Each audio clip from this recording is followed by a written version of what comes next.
Good afternoon, everybody. My name's Lisa Upton. I'm the Head of Communications at Australia for UNHCR and Aotearoa New Zealand for UNHCR. Welcome to this very special webinar about UNHCR's work in Jordan and Syria. I'd like to begin by acknowledging the traditional owners of the land from where I am today in Sydney, the Gadigal people of the Eora Nation. I'd like to pay my respects to elders past and present. I extend this respect to the traditional owners of the land where you are today, including in New Zealand. Let me introduce our speakers. Trudy Mitchell is the CEO of Australia for UNHCR and Aotearoa New Zealand for UNHCR. We also have the Chair of Australia for UNHCR, Professor Peter Shergold, as well as the Chair of Aotearoa New Zealand for UNHCR, Tim Mahood.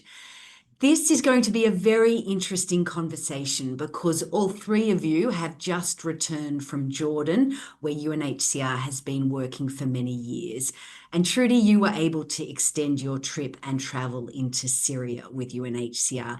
I'm so pleased we can get your insights today because Syria is most certainly at a crossroads, and UNHCR's work both there and in neighbouring countries like Jordan has never been more important. Trudy, let's start with you. How many people have returned home since the fall of Bashar al-Assad's regime in Syria last December? So, Lisa, first off, I'd like to say thank you to everybody for joining us today. It's much appreciated.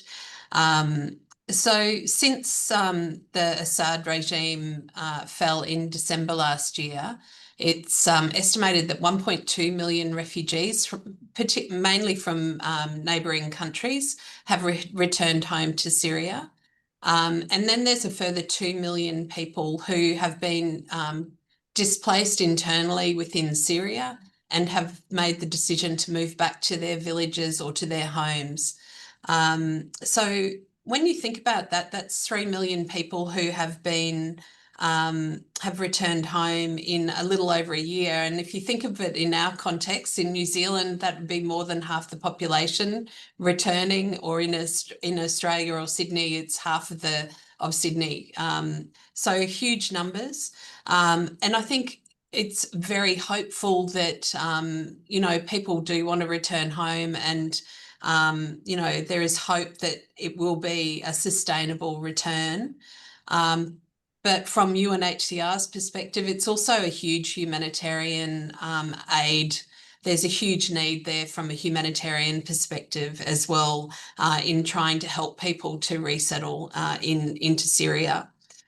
Peter, Tim and I had a fantastic opportunity last week to speak to many refugees in Jordan, including in Zatri refugee camp there.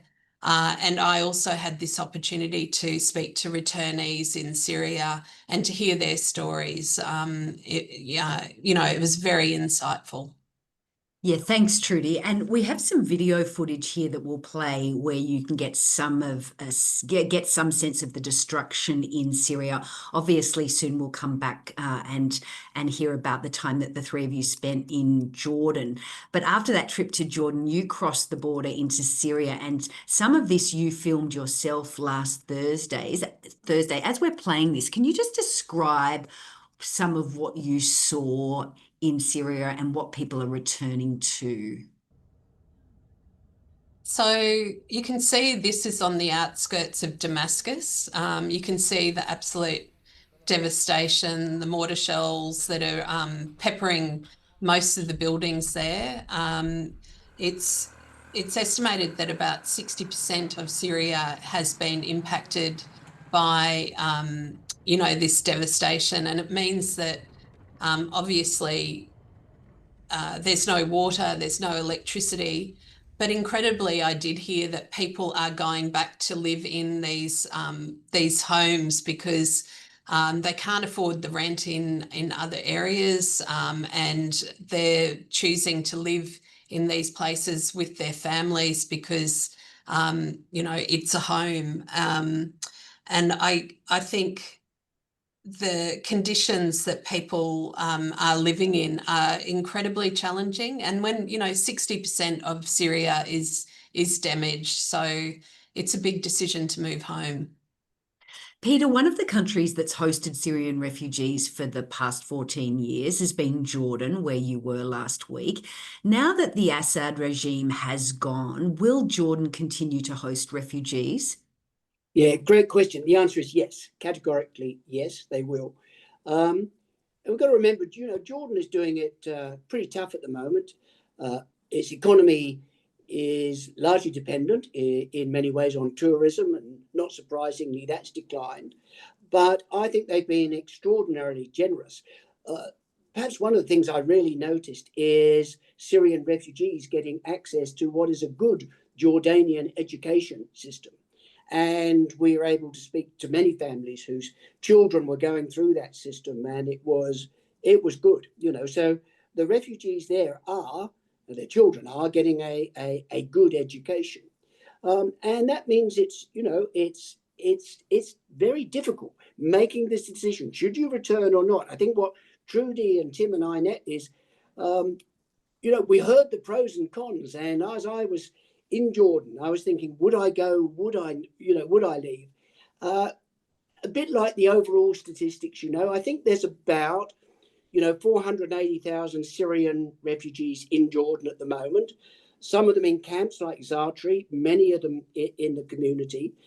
But I actually think extraordinarily, since the fall of Assad, about 165,000 have made that difficult decision to go back into Jordan. So, 25, 30%. I got to tell you, it's a tough decision. What would people want to go back? They're displaced. They want to go back to their home country, but they're very well aware that although there is now a new regime, it's still fragile. The economy is, of course, struggling. When you see what happened yesterday with the meeting of the President Trump and the al-Sharar in Syria, some of the sanctions, American sanctions being removed, that will probably help if that continues. But it's a fragile economy, and many people are going back effectively to nothing other than their homelands. Their houses have been destroyed. So it's a tough decision whether to go or not. For many people, as I say, the Jordanian education system has been very good, partly because of some of the programs that UNHCR actually run in Jordan. Many of the women we spoke to were telling to us, look, our lives have changed in this last 10 years. Being a refugee, a displaced person, is hard, but we actually have a greater freedom. Our daughters have a greater freedom than before, and we don't want to let all that go if we go back to Syria. So it's quite a difficult choice to make whether to go or not. The important thing, of course, is whether they stay in Jordan or return to Syria, that with our support, the UNHCR is able to offer support. Thank you. Tim, you, Peter, and Trudy visited Zartri refugee camp in Jordan last week, which is near the Syrian border. We have a photo of you in Zartri as well as some general pictures of the camp. Can you give me an overview? There you are in front of the solar panels. Can you give me an overview of the situation in Zartri refugee camp? Yeah, look, of course I can. So effectively, there are two main camps in sort of northern Jordan. Both of them are close to the Syrian border for fairly obvious reasons. We visited Zartri because, kind of it's a very well-established camp. It's been around for sort of since 2012, 2013, and it's where around about, kind of about 20% of the Syrian refugees in Jordan actually live. The rest of them live in sort of, kind of urban areas like the capital Amman, and it's, kind of they're lucky that they feel very, very welcomed there. Now, Zartri itself, as I say, has been established for a long time. It's actually it's really big, and apparently, and that's after it's having shrunk. So it's home to about 55,000 Syrian refugees. Now, putting that into context for any New Zealanders watching, that's about the size of Rotorua. It's huge.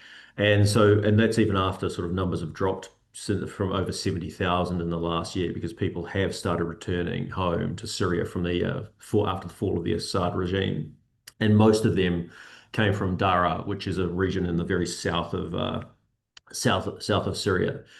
The problem being is that, kind of as, kind of it's a bit tough for people, because there was a lot of fighting in the south, like there was a lot of fighting in the north, and so sometimes, there's often not a lot to go back to. And so there's this tough decision to be made because when we were there, we heard lots of stories of hardship from inside the camp. And a lot of people came to actually stay in Zatri when they were feeling particularly vulnerable, and they still remain that way. But they've chosen to remain there despite the quite hard conditions because they feel safe. They're guaranteed food, they are guaranteed shelter. Effectively, kind of it might be minimal shelter, but they are certainly guaranteed that there, and they feel safe and they feel a sense of community there to a degree as well. Now, it's certainly not what I would call luxurious accommodation. They live in what, kind of people live in these things that they are probably, generously called caravans, which sounds really nice, but effectively what they are, we'd call them sort of prefabs.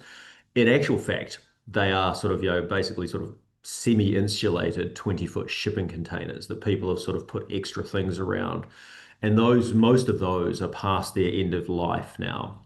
And so they're leaking, they're cold, floors are falling in, and the UNHCR does a great job of fixing these caravans and making sure that your resources are available where they can. But as kind of Trudy said, and as Peter said, kind of the amount of money available is shrinking. So the infrastructure is falling apart. It's a very tough environment for people to be there, but they are in a really grim spot. Kind of it's a choice between there or kind of like moving into the city, which puts more financial pressure on them, or trying to make it home. So, there's a really tough decision to be made about whether to go home or whether to stay. And actually, I think that there's a lot of disagreement within the families themselves because they have this beautiful sense of community. The people there are fantastic. They're really warm. They're really generous. And for a lot of kids, a lot of the families there, a lot of their children were born in Zatri. Um, and even if their kids weren't born in Zatri and moved when they were young, Zatri is mostly what they know. So if a kid was 4, we met somebody who was 4 when they kind of, came across the border. They're now, they now might be sort of 16, 15, 16, or potentially even 18, depending on when they sort of fled. And we heard from some of the healthcare providers in the camp that they are feeling the fact that it's putting a lot of tension on there because, kind of like, effectively Syria is their spiritual homeland. They loved it there. Um, and now they've got to make this tough decision whether to go or whether to stay, which is made harder by the fact that if they go, they're not allowed to return. It's effectively a one-way ticket. And I imagine we'll talk about this a little bit more in future. There's a really big need to support them on the way through, particularly given one of the concerns is the lack of infrastructure, the lack of shelter to go to in Syria when they go. And so what you're seeing is starting to see is split families, kind of where the dad or the mum or some of the kids might go home and there'll be some left behind, which again puts extra pressure on people. And so just one more thing, with this sort of reduction in funding that has been going on, it's made the situation in Zatri particularly acute. So again, I'll kind of come back to the fact that it is the size of Rotorua, which is for New Zealand quite a large town. And there is basically one doctor on duty at any given time. It is pretty dire. And yet people are choosing to stay there because it is still better than what they are probably going back to. Thank you. Trudy, UNHCR's recent surveys indicate that 80% of Syrian refugees do want to go home eventually, and we think about 18% will go home or certainly have suggested they want to go home next year. But as we heard just then from both Peter and Tim, it's a massive decision. Tell us about the man from Aleppo that you spoke to while you were in Jordan. And we have some pictures here of Aleppo so you can get a sense of the destruction there. Yes, so one of the home visits we made was to a father and mother and their children, and one of their children is severely disabled, and they're from Aleppo. And we asked him, would they consider going back? And he said, we're barely existing in Amman, and to go back to Syria, to Aleppo, and the option is to perhaps starve. So I think that just stuck with me. And then on top of all of that, they've got a very disabled daughter who, you know, it's really difficult for them to get medical assistance in Amman for her, but it would be probably impossible in Syria. So, you know, I think it's a stark reminder of some of the decisions. And he also had footage of his village, and it was razed to the ground. So, and his mother's still in Aleppo, and she said to him, you know, don't come home now, because there's you know, there's nothing for them there.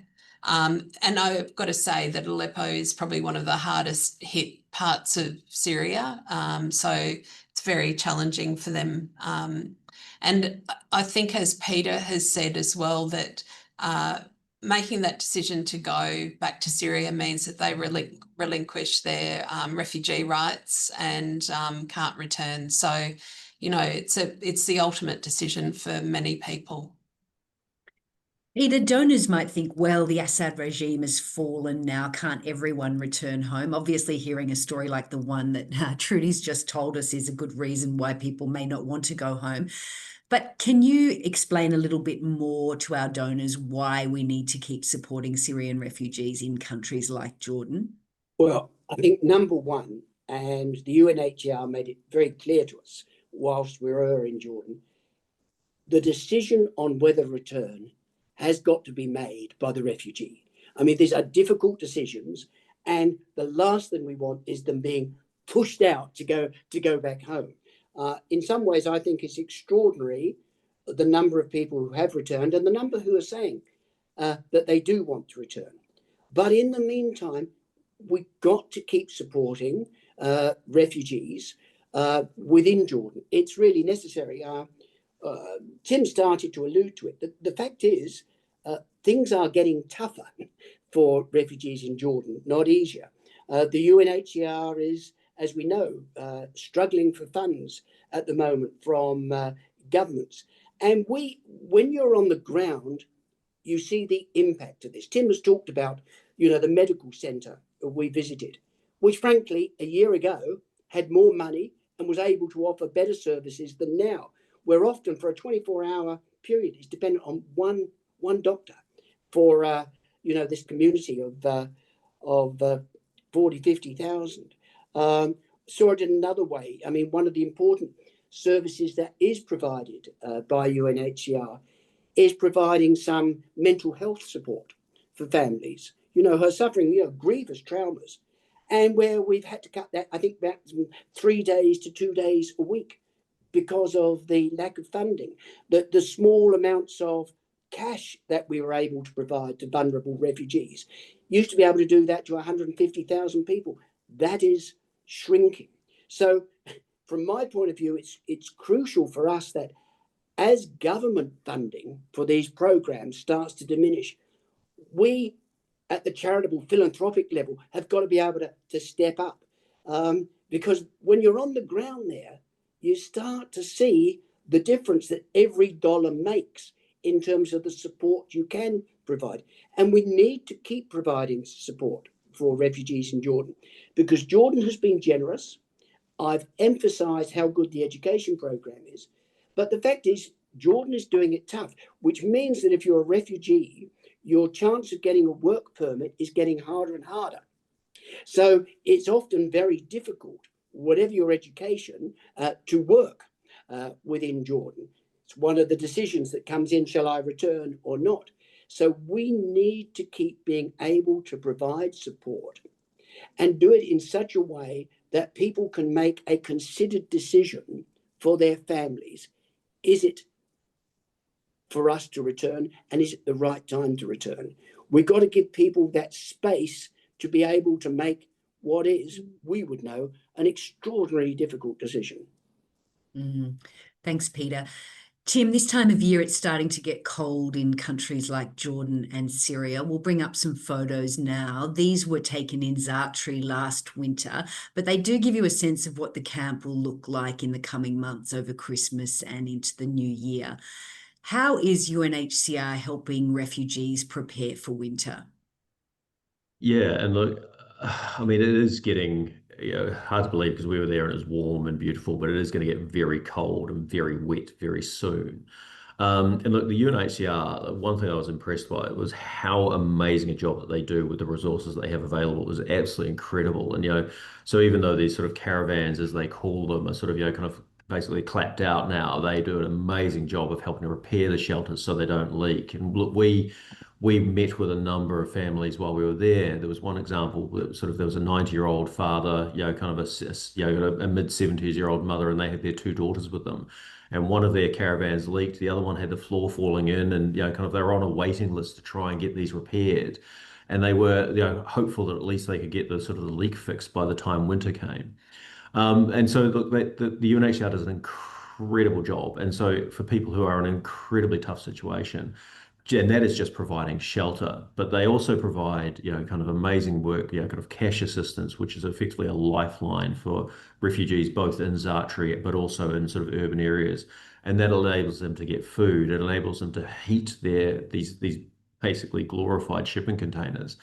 And it is going to get very cold. And so they, kind of to the extent that that doesn't work because, kind of gas is getting expensive and the electricity infrastructure is not particularly good, so they can't use electric heaters. Kind of they will then give, kind of winter clothing, blankets, and all those sorts of things.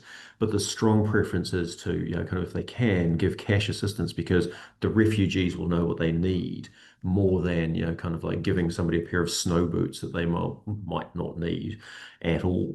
And so, look, they are doing a lot, and there's so much work that they do, and so much more work that they can be doing.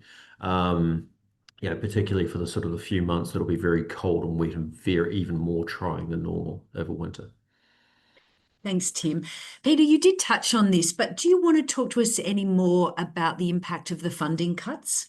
Well, I've talked about how we could see it firsthand, the challenges of reduced cash assistance, reduced medical assistance.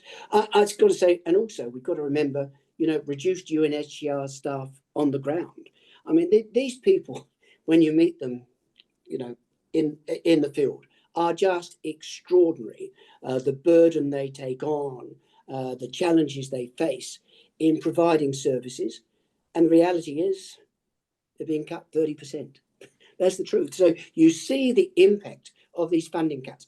Let me take something that it was only because we did a visit I started to realize how important it was, which is registration of refugees. It sounds very bureaucratic, public service, but this is absolutely crucial to the refugees who are living in Jordan, because the UNHCR takes on the role of registering each of the refugees that arrives.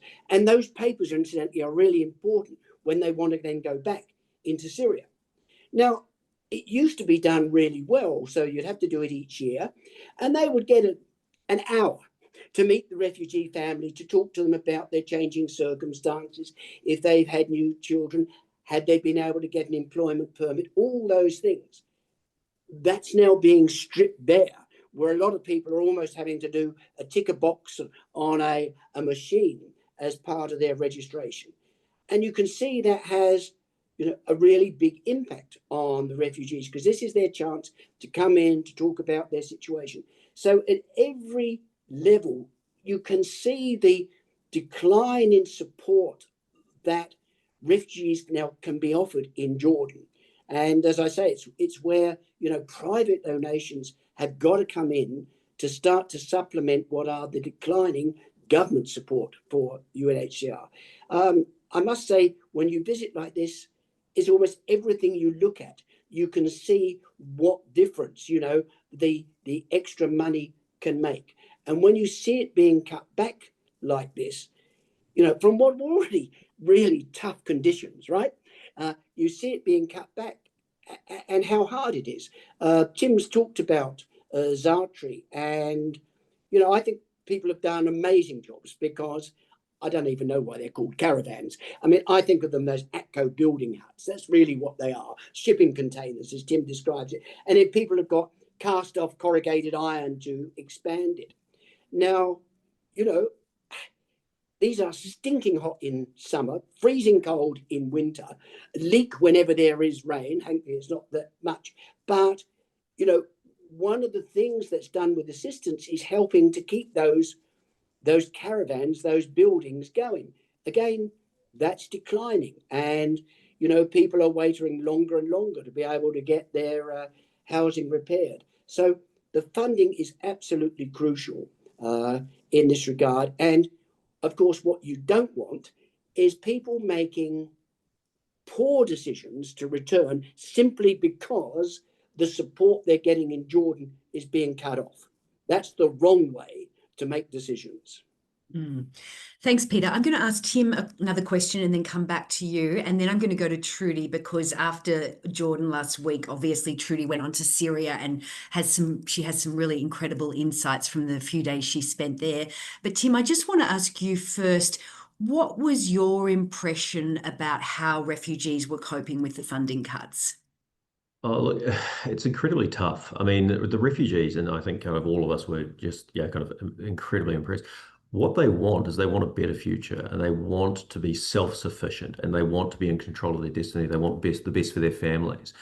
But they have, you know, kind of as Peter said, and as Trudy said, you know, kind of the amount of funding that they get, you know, kind of is reducing. The amount of funding for services is reducing, and that's both within the camps and generally. And so they will adopt a lot of negative coping mechanisms to try and deal with that. Now, kind of that's taking out loans, and most of the families that we spoke to were in debt.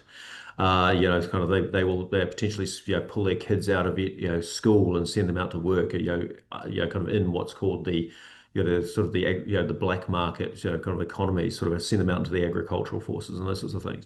And it becomes very hard for them. I mean, look, we met in, yeah, kind of when we were in Amman, sort of some of the urban refugees. And there was this, you know, kind of this lady who was the head of the house after her, you know, kind of they fled, you know, kind of Syria, you know, kind of over a decade ago.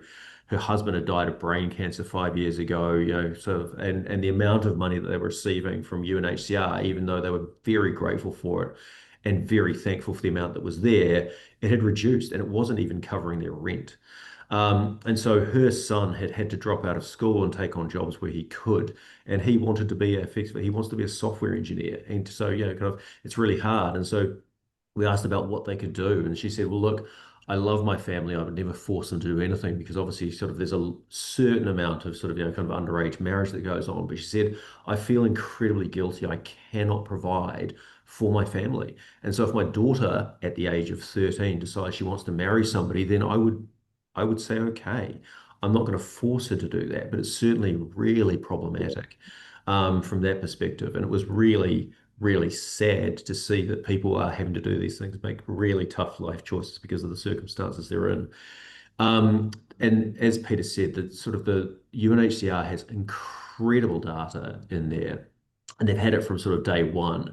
And so, you know, kind of it shows that, you know, kind of 9 out of 10 families in you know, kind of in Jordan, the refugee families owe money, and that might be a little bit, you know, kind of, but for a lot of them, it's a lot. And, you know, kind of that impacts their ability to travel home to, you know, kind of to Syria, which a lot of them want to do eventually because it's their home and they consider it to be their home. Although, you know, kind of they've always said to it, you know, kind of consistently, Jordan is our second home. So they need to be able to repay that, because effectively before they leave, because otherwise often there's sort of like low level judgments against them. They get stopped at the border, turned back. Sorry, you owe the shopkeeper, you know, kind of it might be sort of 50, you know, 50 dinar. And so, you know, realistically, consistently, we got messages around, you know, the fact that it is really difficult for them.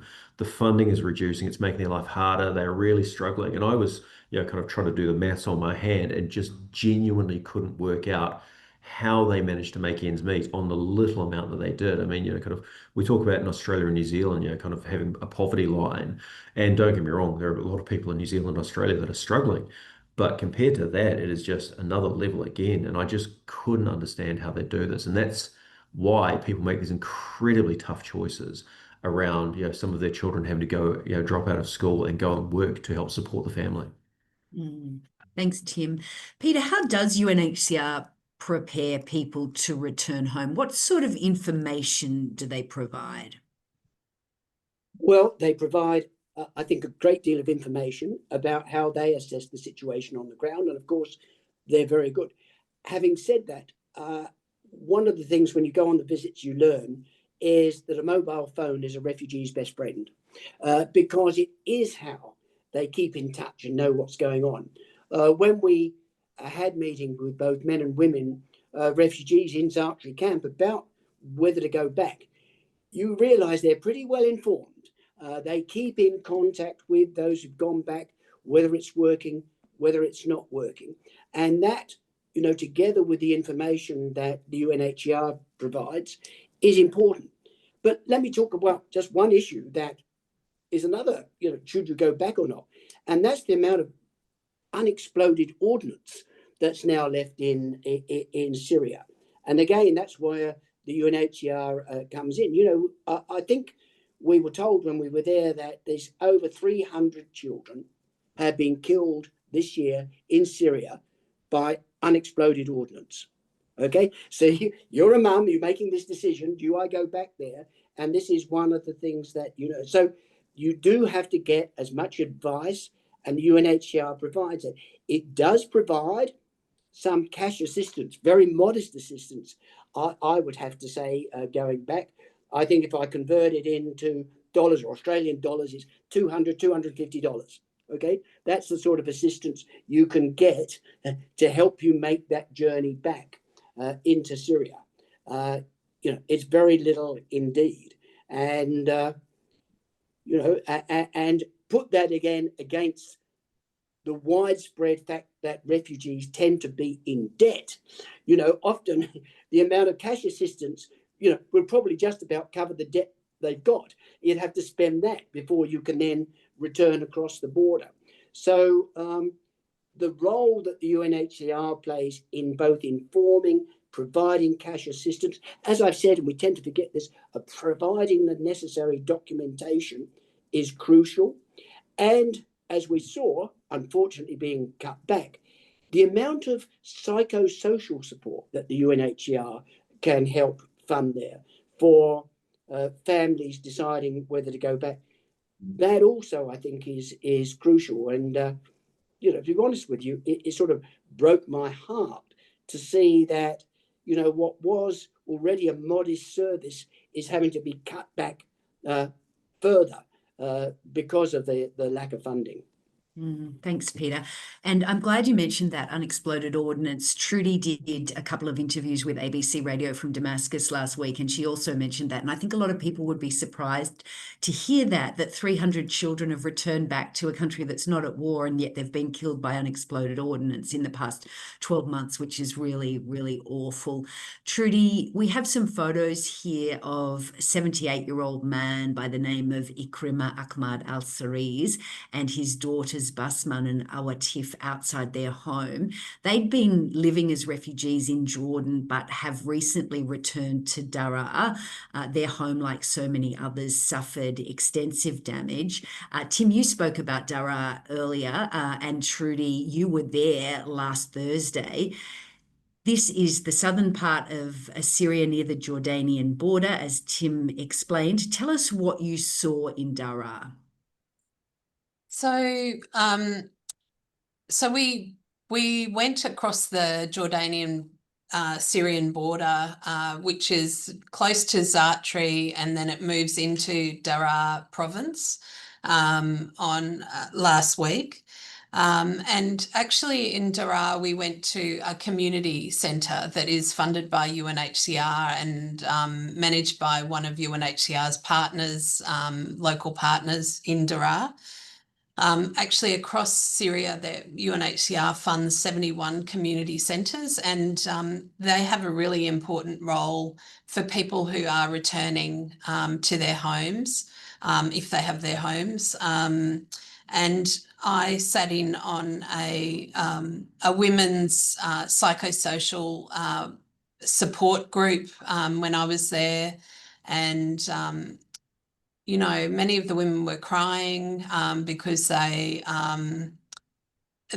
struggling with returning. And, I did hear from women that their husbands have had to go off to try to find work, and the women are left there. They might not have accommodation. They might just have a room that they're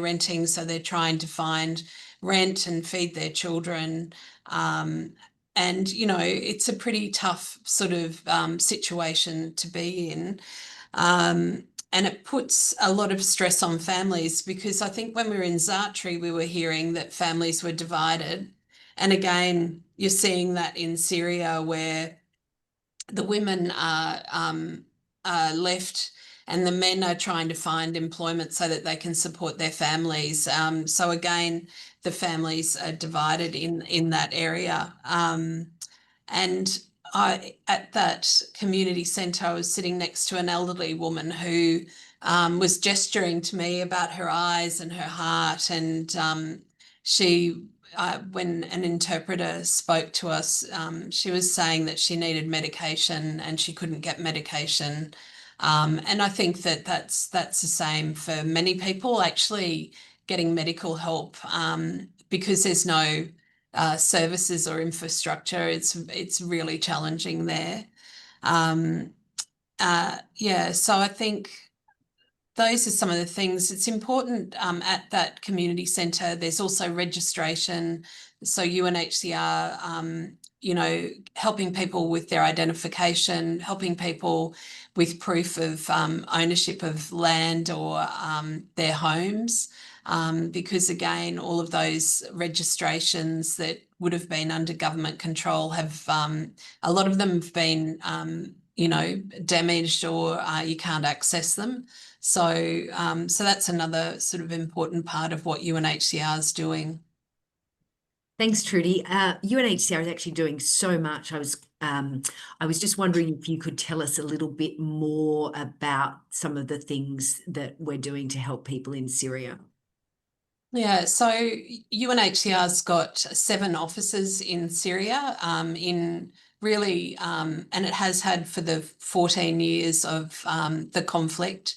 So that means that staff have been in some of the most conflict-ridden areas as well. And UNHCR works with partners throughout Syria as well to help provide support. One of the areas of support that UNHCR provides is transport. So helping people when they have made their own decision to move back or to return, helping them with transport to get them to where their homes are or their villages are. And as Peter mentioned, cash assistance is also given to those who are the most vulnerable. And this gives them some money just to start off life again. And it's really crucial. We saw some home repairs that were taking place and UNHCR is helping fund that. It's not about rebuilding homes. There's not the funds to be able to do that, but repairing, whether that's putting in windows or a door, just to help people be able to close off their homes. So some of that is happening. I spoke about psychosocial support. There's a lot of trauma, like you can see it in people's eyes. It's very tough for many people. So that support is really crucial right now. The legal support, I mentioned, you know, having identification, being able to prove that your home is your home, because there's no public records, is something that UNHCR is helping with. Livelihood support, so helping people build their own independence and resilience.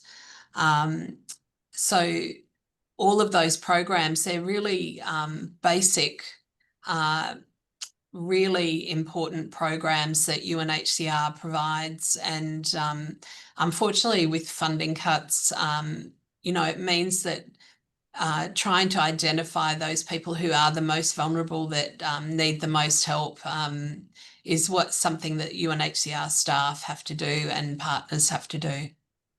Trudy, you touched on livelihood projects there. Let me ask you a little bit more about that, because last Friday you visited some livelihood projects in Syria near the Lebanese border. Can you tell us about what you saw? So this is projects that UNHCR funds and works with partners on. We went up towards the Lebanon Syria border in the region of Nebek, and had the opportunity to see, I visited a lady called Cassia, who has set up her own clothing store. It's a modest clothing store, but she's set it out beautifully. And she's been able to do that thanks to cash grants, but also training programs that have been provided that have helped her develop a business plan, helped her work out how to do her finances. And she was very proud to show us her finances and her books, and she wanted to show all of her sales that she'd made. And you know, it was incredible to talk to her about the impact this has had. She lives in a small village. I think, I don't know, most of the homes have been damaged. Her home that she returned to had been, you know, razed to the ground basically. And what she was doing was just trying to have this business work so that she could build her own home or rebuild her home to have some certainty for her family. Her husband has a chronic illness and he's not able to work, and she is the sole sort of breadwinner for the whole family. So it was a real glimmer of hope seeing how proud she was about what she was able to do, and what a really wonderful businesswoman she is, and how proud she is of her business. So that was wonderful to see. And we also saw businesses, you know, bakeries and metalworks and those sort of things that are really going ahead. And in the metalworks, they were able to employ other refugees so that, you know, other people are making, having livelihoods in these areas. So it has, you know, it's a small amount to spend, but it has such a huge impact on the community, these livelihood projects. Thanks, Trudy. I'd like to ask all of you the same question now. I'm going to go to you, Peter, and then to Tim and Trudy. You'll get the last word. But I'd like to hear your key takeaways from the trip and why UNHCR's work is so important. Peter. Well, Lisa, I like to think I'm a pretty unemotional guy, goes to places, looks at things objectively. But I have to say, on trips like this, sometimes that veneer cracks and it brings home the importance of UNHCR. So I got to visit an aged care home where there was a woman. She didn't know her age, but I would say certainly in her 70s. And she started to tell her story. She was virtually blind and had many other ailments. Her whole family, parents and children, had been killed during the Assad years. She had managed to get to Jordan with her husband. The two of them were left from their family. Her husband had then died, and she was left in a darkened room on a mattress, and it was the other refugees who kept chipping in to support her. She survived, as she told us, because every day when she wanted to die, a 6-year-old boy would come in and force her to eat. And then eventually, through the UNHCR, they got to her and found the money to subsidise her an aged care home, and her life had been transformed. She just loved where she was now. She kept fed properly. People were there to help her. And you thought, what a wonderful, wonderful story, until we discovered the funding runs out on December the 31st. The funding runs out on December 31st. I think to myself, what is going to happen? What is going to happen to this elderly, blind woman with no one left to support her? And you know, when you hear that, you see that, you realise, as I say, how every dollar that we can raise here to go to the UNHCR does make that a difference. So I suppose the message that I come away from a trip like this is that the UNHCR genuinely is vitally important in the field. The services it provides make this huge difference, and the extent to which we can find the funding to contribute to that also makes a difference. That's a really powerful story. Thank you, Peter. Tim, what about you? Oh, look, I'm the same as Peter. I like to think that I'm very objective and kind of, able to cope with these things. And there were a number of times where I was kind of like, crying when I was talking to sort of the refugees, and their shared experience is incredible. It's very clear that they feel very welcome in Jordan. They feel very supported by the Jordanians. They feel very supported, and there's a real community amongst sort of the refugees that are there. But life is incredibly hard for them. And as I said before, they make tough choices every day, and they will, if they are able to, be very, kind of like they will get up, they'll do their own thing, they will try and support themselves to the extent that they are able to. And that was a universal story that we heard. They will try and make, kind of a better future for their families, but they are, their situation is so dire, so desperate that they often just can't. And that is, kind of that's either been thrust upon them by a civil war or potentially sort of, tragedy after they've got there. And it's very clear that these people rely very heavily upon the UNHCR and the support that they're receiving from them. They are incredibly grateful for it.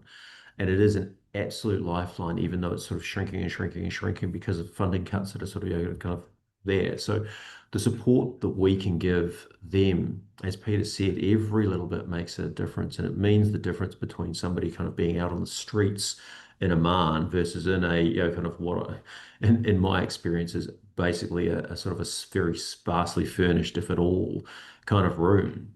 But at least they have a roof over their heads. The difference between sort of, kind of one of their children being able to stay in school and not, the difference between their 13-year-old daughter having to marry somebody to support herself and not. And so, yeah, it was really incredible. And just really the work that the UNHCR does over there is incredible. And I think we should absolutely continue to support it as best we can. Thank you. Thank you so much. And Trudy? Well, it's a bit hard to follow Peter and Tim, but I guess what I'd like to say is a very big thank you to our Australian and New Zealand donors who have been supporting this situation over the last 14 years. It's a long time, and I think there are glimmers of hope there, but now's not the time to pull back from supporting Syrian refugees or those who have returned to Syria. And I would also like to sort of say that the UNHCR staff have been incredible. They're on the ground. They've been there for the entire time of the conflict. They stay and deliver in really difficult circumstances, as do our local partners. And they are doing the world of good. And so I'd just like to acknowledge the staff of UNHCR as well, who are working in difficult circumstances.